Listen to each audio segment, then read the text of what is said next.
நீங்க முருகனை உங்களுடைய சுயநலத்திற்காக உங்களுடைய அரசியலுக்காக நீங்க பயன்படுத்தினீங்கன்னா அந்த பாவம் உங்களை வந்து சேரும்.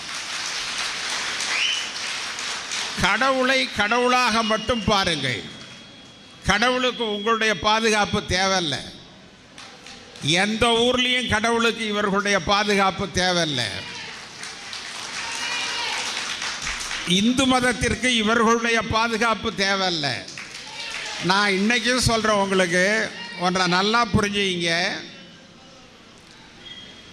1000 ஆண்டு காலம் இந்திய துணைக்கண்டம் பிற மதத்தை சார்ந்தவர்களுடைய ஆட்சியின் கீழ் இருந்திருக்கிறது. சுல்தான்கள் ஆண்டார்கள், முகலாயர்கள் ஆண்டார்கள், இன்னும் பல்வேறு விதமான மத்திய ஆசியாவிலிருந்து வந்தவர்கள் இந்தியாவை ஆண்டார்கள். அவர்களெல்லாம் மதமாற்றம் செய்தார்கள். 300 ஆண்டு காலம் ஆங்கிலேயர்கள் ஆண்டார்கள். அவர்கள் மதமாற்றம் செய்தார்கள். ஆனால் இன்று வரை இந்தியாவில் பூர்வ குடிகள் இந்து மக்கள் தான் அதிகமே ஒழிய மதமாற்றம் செய்தவர்களுடைய மதம் பெரிதாக வளரவில்லை.